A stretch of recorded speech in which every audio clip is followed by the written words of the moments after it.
Ini warga Rohingya yang ada di Malaysia semakin banyak dan semakin subur populasinya.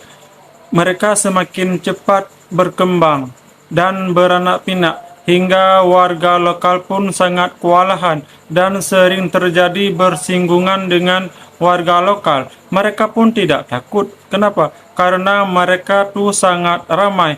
Ini yang di Malaysia. Bahkan sering kita dengar bagaimana sifatnya dan perilakunya keadaan orang Rohingya. Baik kita membaca lewat kolom komentar ataupun lewat orang-orang yang membuat video vlog. Nah, untuk suasana dan bagaimana orang Rohingya di Malaysia, mari kita ikuti video ini. Yang menolak Rohingya itu sudah menyebar sampai ke Malaysia dan mereka sangat antusias ya, sangat support untuk mahasiswa-mahasiswa Aceh kita. Dan ini berita langsung dari Malaysia, mereka sangat menasihati orang Indonesia untuk jangan sampai menjadi seperti Malaysia, dan mereka juga terus-terusan menasihati kita untuk menolak Rohingya. Dan ini saya rasa sangat bagus ya informasinya. Karena apa? Karena penonton yang di YouTube saya juga banyak saya lihat orang Malaysia. Saya ingin konfirmasi kepada seluruh orang Malaysia yang menonton, apakah Sebenarnya juga tuh orang warga Malaysia sangat perhatian juga dengan keadaan kita di Aceh.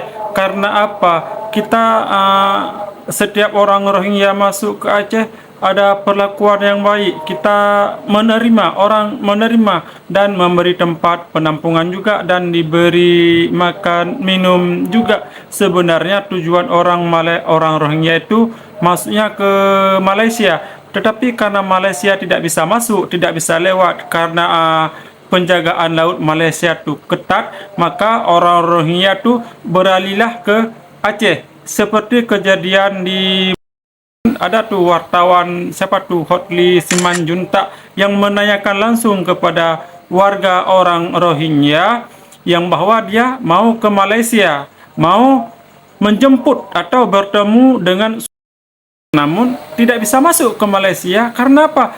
Karena tuh penjagaan laut yang sangat ketat. Jadi otomatis mereka beralihlah ke Aceh.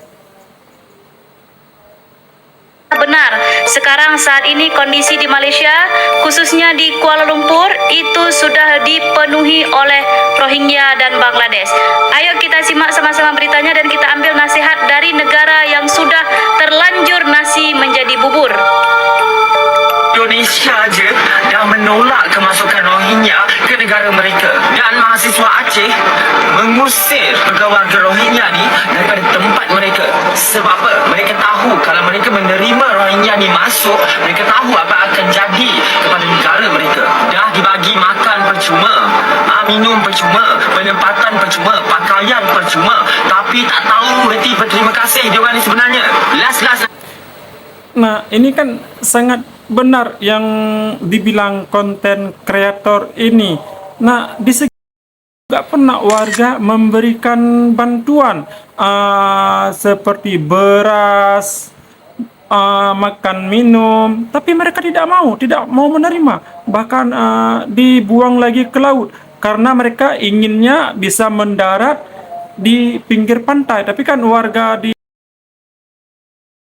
mengizinkan mereka mendarat. Jadi bantuan yang kita beri mereka buang lagi ke laut.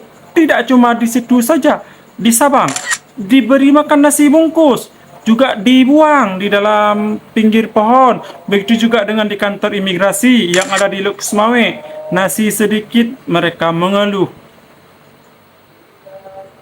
Nanti kau tengoklah, tanah Indonesia pun tu diorang akan tuntut juga jadi tanah diorang. Buktinya senang je, kau tengoklah Malaysia ni macam mana.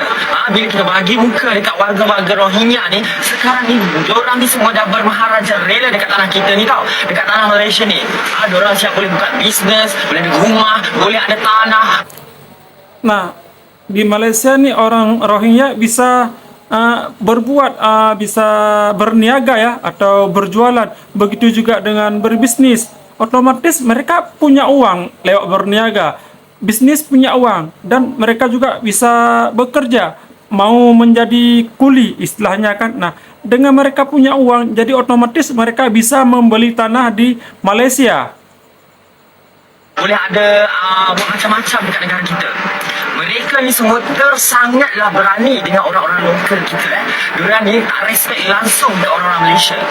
Nah, di sini dibilang orang Rohingya tuh sangat berani dengan warga lokal. Karena apa? Karena mungkin mereka tuh ada perlindungan dan juga mereka ramai dan juga ada bersifat jiwa nekat. Buktinya berani kabur tuh mereka. Bagi muka, kita pula dipijak-pijak di kepala. Ibarat apa? Kera di hutan sana disusukan, anak di rumah mati kelaparan. Itulah keadaan Malaysia sekarang ni kalau kau nak tahu. Akibat kita ni terlalu baik menerima diorang masuk ke tanah kita, diorang ni semakin berajar rela, beranak pinak membiak dengan jayanya dekat tanah kita ni. Oh, terima kasih. Siap nak menuntut tanah kita ni jadi tanah diorang, hak diorang, milik diorang. Banyak cerita kau. Buat anak ramai-ramai macam tak ada lagi esok dan kau je. Beranak pinak dekat Malaysia ni makin susah lah kita nak halau diorang ni semua. Sebab dah makin ramai dah membiak dengan jayanya. Makin susah kita nak halau diorang ni. Sebab apa? Diorang ni dah berakar umbi dah dekat Malaysia ni. Mereka rasa dah besar kepala. Sepatutnya kerajaan Malaysia kena buat sesuatu. Populasi Rohingya dan Bangladesh semakin ramai. Sensus. Sebab perkara ni bukan sesuatu yang kecil, tetapi sesuatu yang berskala besar. Sustain berjuang bermati-matian mempertahankan hak diorang, tanah diorang daripada direbut, daripada dirampas. Kita dengan tangan terbuka menerima warga asing, menerima orang luar menjajah tanah kita sendiri. Kita kalau tengok keadaan sekarang mesti sedih. Sebab apa? Diorang telah berjuang mempertahankan tanah Malaysia ni untuk kesenangan hidup kita, anak cucu cicit diorang, keturunan diorang pada hari ini. Sepatutnya kerajaan Malaysia kena buka telinga luas-luas, kena buka mata luas-luas, dengar permasalahan rakyat. Jangan masalah kami yang telah terbeban dengan keadaan ekonomi sekarang ni. Ini kan pula nak membela warga-warga asing ni semua. Untuk apa? Untuk apa? Tiada kepentingan untuk kami warga Malaysia ni.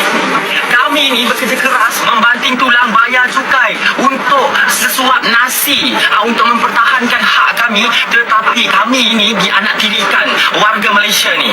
Jadi aku nak pesan kepada semua supaya korang pertahankanlah hak-hak korang sebelum terlambat. Okey, itu sajalah pesanan daripada aku. Okey, bye. Assalamualaikum. Assalamualaikum. Tadi kita kan sudah mengikuti videonya yang bahwa populasi orang Rohingya di Malaysia itu sangat cepat pertumbuhannya, sangat cepat ramainya. Dan begitu juga orang Rohingya yang ada di Malaysia, mereka itu tidak takut dengan warga lokal, sesuai dengan yang kita simak video tadi. Dan orang Rohingya juga yang ada di Malaysia, mereka juga bisa berniaga, mereka juga bisa bekerja, dan mereka bisa juga berbisnis. Dengan mereka bisa bekerja, berbisnis, otomatis mereka sudah menghasilkan uang. Dengan mereka adanya uang, mereka bisa membeli tanah dan bisa membuat rumah di Malaysia. Ini secara tidak langsung ataupun langsung akan menjadi bersinggungan dengan warga lokal yang ada di Malaysia. Nah, sampai di sini. Sampai jumpa di video selanjutnya. Jangan lupa bantu subscribe dan terima kasih.